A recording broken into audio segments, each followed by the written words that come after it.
Pada saat video ini direkam, gue adalah Head of SMB buat TikTok Indonesia dan sekarang gue lagi ngebantuin Australia. Dulu gue juga ngebantuin Asia Pasifik. Dan ini cara untuk problem solving yang gue pakai untuk numbuhin puluhan ribu UMKM di seluruh Asia Pasifik. We like Bandung.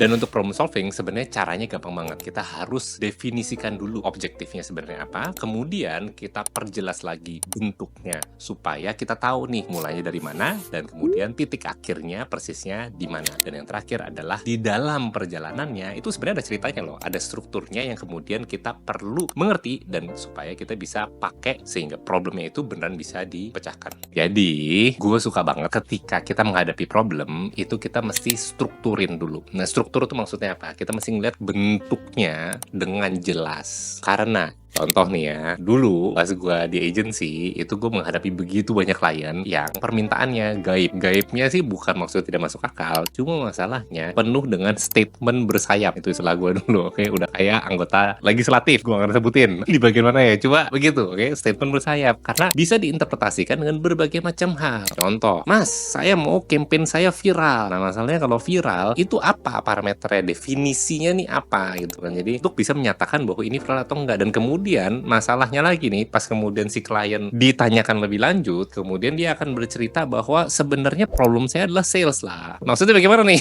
Viral belum tentu artinya sales gitu kan. Jadi kita perlu tahu sebenarnya yang dicari itu apa. Pas kita menstrukturkan sebuah problem, salah satu PR nomor satunya, dan menurut gue ini bagian paling penting, karena kalau misalkan bagian ini itu bisa diperjelas, 75% dari problem lu hilang. Siapa yang mau problem hidupnya 75% hilang?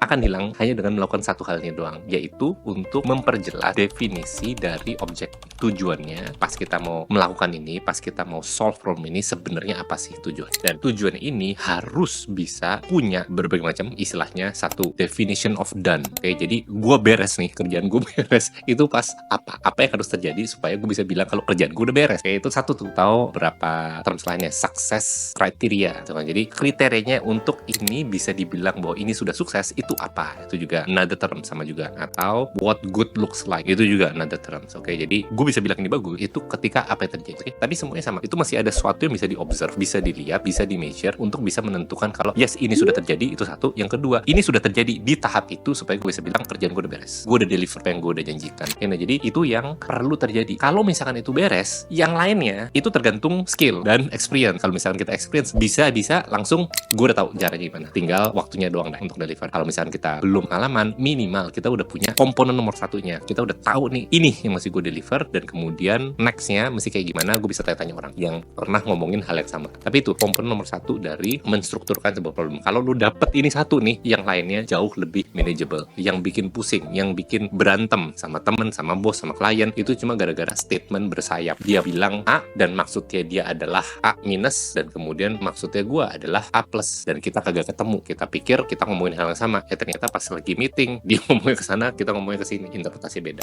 Dari kita udah tahu definisinya, tujuannya apa, sekarang kita coba untuk ngerubah si problem ini menjadi sedeskriptif, pergi dari titik A ke titik B, di mana B itu adalah tujuannya. Kayak contoh, gue paling suka pakai contoh pergi dari Jakarta ke Surabaya hanya karena gue kangen kupang lontong.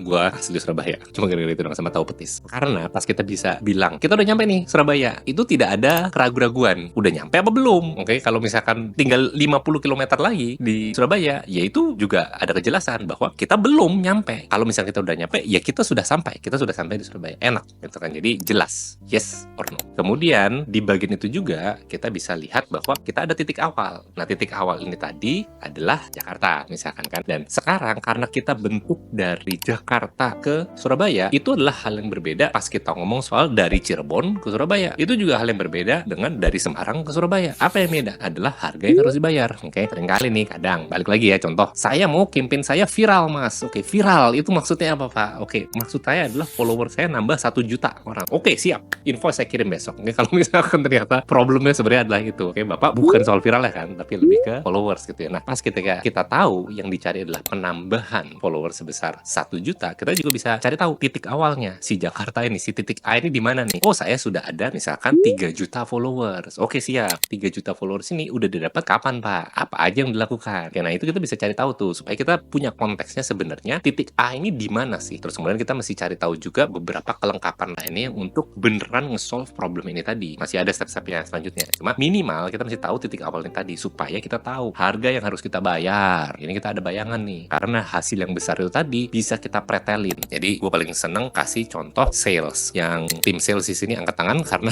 tiap hari kita ngurusin target. Targetnya bisa jadi 10M, bisa jadi 100M. Apapun itu, tapi sebenarnya angkanya itu bisa kita pretelin. Pretelin jadi apa? Jadi bentuk yang lebih kecil lagi, supaya kita tahu nih ujung-ujungnya itu sebenarnya ada komponen apa sih yang bisa kita lebih atur. Oke, itu pembahasan selanjutnya ya. Supaya kita bisa tahu nih bentuk yang kita bisa deliver. Kalau misalkan kita delivernya diminta 100M, kan nggak tiba-tiba kita modal berdoa aja, oke, itu habis itu sembayang tiba-tiba nyampe tuh rasanya. Nggak begitu kan ceritanya.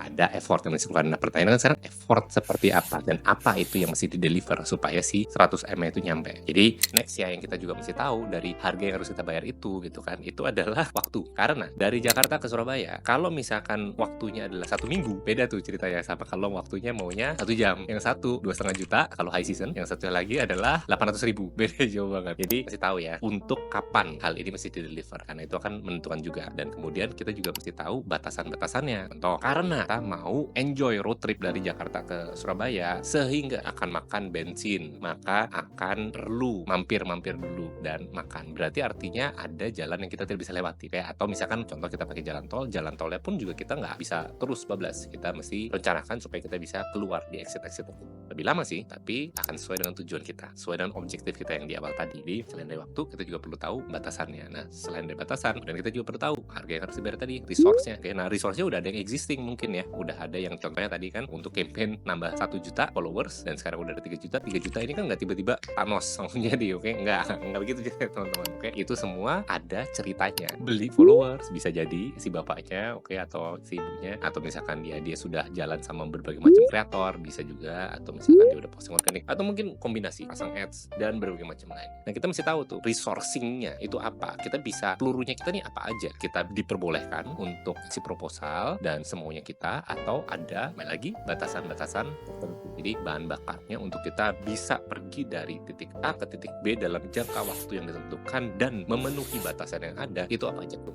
Ada yang sudah tersedia, ada yang mesti kita bawa. Dari kita tahu semua komponen itu, kita bakal punya plan-nya, gambaran besarnya. Kira-kira tuh kita mesti achieve apa dalam waktu berapa dengan punya perlengkapan apa. Nah, kemudian kan mesti beneran di solve ya, beneran mesti di deliver. Nah, untuk bisa deliver itu kita mesti tahu, misalkan contohnya dari titik A ke titik B itu tadi ya. Itu sebenarnya kita mau lewat mana sesuai dengan waktu yang diperlukan, dan artinya pas kita lewat itu tadi, itu berarti ada berapa gerbang tol tuh antara Jakarta sama Surabaya gitu kan. Nah, kalau misalkan ada sekian banyak gerbang tol itu tadi, berarti berapa banyak duit yang perlu diperlukan untuk bisa bayar itu semua. Dan kemudian kalau misalkan kita bawa anak, terus kemudian dia bakal perlu pipis kira-kira di jalan, berarti kira-kira nanti exit tolnya yang mana aja nih yang perlu kita perhatikan, karena kita tahu nih biasanya dia perlu ke toilet berapa, jedanya berapa lama sekali, itu contohnya. Jadi sama juga kalau misalkan kerjaan, kita perlu untuk menstrukturkan itu menjadi actual deliverable-nya itu apa itu, karena jadi di sini salah satu yang mesti dikerjakan sebenarnya adalah merubah output menjadi input. Mungkin gue kasih contoh deh yang lebih gampang ya. Omset itu sebenarnya adalah jumlah barang yang terjual dikali sama harga barangnya. Kalau misalkan kita di tim marketing, harga barang mungkin sulit untuk kita rubah karena itu ngaruh ke profitability. Berarti kita masih ngomong sama tim finance, masih ngomong sama tim produk dan segala macam. Sulit. Jadi yang lebih bisa dikontrol apa? Yaitu si jumlah penjualan. Jumlah penjualan itu tadi sebenarnya datangnya dari mana? Jumlah penjualan datangnya dari jumlah orang yang membeli dikali sama jumlah barang rata-rata yang dibeli sama setiap customer. Sesimpel itu. Nah, kembali lagi kalau misalkan rata-rata pembelian customer itu kan sebenarnya sesuatu yang sudah terserahnya mereka gitu ya, tergantung dari produknya ini apa dan segala macamnya. Tapi yang kita bisa lebih atur adalah sebenarnya berapa banyak yang membeli, dan berapa banyak yang membeli sebenarnya adalah fungsi dari berapa banyak yang datang berkunjung sama conversion rate. Conversion rate kita bisa pakai promo dan segala macamnya. Sedangkan jumlah dari customer yang datang itu datangnya dari mereka ini mendapat exposure berapa banyak dan semenarik apa itu exposure-nya, dimana itu adalah problem marketing, itu contohnya ya. Jadi kita masih breakdown karena masing-masing dari pecahan-pecahan itu tadi itu menjadi sesuatu yang lebih bisa dipahami. Kita mesti ngapain ya supaya output yang dicari itu tadi bisa berubah menjadi input yang kita bisa lakukan. Jadi koneksinya itu yang kita perlu mengerti persisnya, mesti ngapain supaya problem yang gede itu tadi itu bisa menjadi komponen-komponen yang lebih kecil yang kita tahu cara ngerjainnya gimana. Dan setelah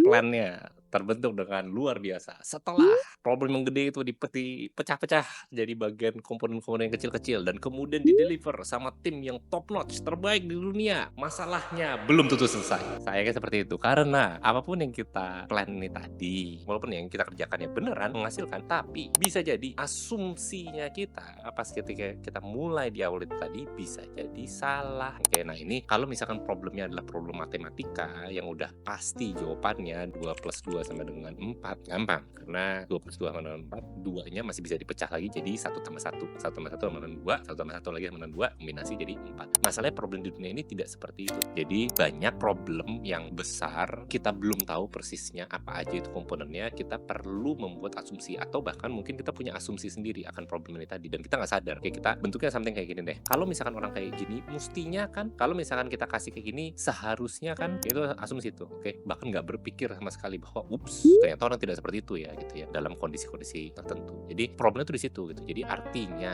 pas ketika kita sudah dapatkan jawabannya tadi, jawabannya terus mesti harus dites dan kemudian kita measure bener nggak yang kita plan 1 juta followers tambahan itu tadi itu beneran kejadian atau tidak. Contohnya kalau misalkan kita udah ketemu nih formulanya untuk bisa dapetin satu post itu nge-generate 10.000 followers misalkan, berarti kan kita cuma perlu 100 kali posting untuk dapat 1 juta tambahan. Nah masalahnya pas kita udah posting ke 52, ternyata trennya berubah, ternyata algoritmanya berubah dan berbagai macam hal lainnya. Gayanya ini udah lama-lama ya udah capek gitu kan orang. Nah itu nggak ada tuh di asumsinya kita gitu. Asumsinya kita bilang kalau oh iya ini bakalan sampai 100 kali post itu bakalan statis sama terus hasilnya, which is not true pas ketika dilakukan gitu kan. Dan itu kemudian ya kita mesti beradaptasi. Jadi cycle-nya itu kan mulai lagi, kita akan mesti revisit lagi planningnya dengan asumsi atau dengan pengertian yang baru, kemudian bikin lagi treatment plan-nya, kita lakukan, kemudian ya kita akan measure lagi. Jadi sebenarnya ujung-ujungnya problem solving itu hanya lingkaran seperti itu aja gitu. Dan problem solving itu bukanlah sebuah metode statis yang kemudian dilakukan, tapi lebih dinamis. Mungkin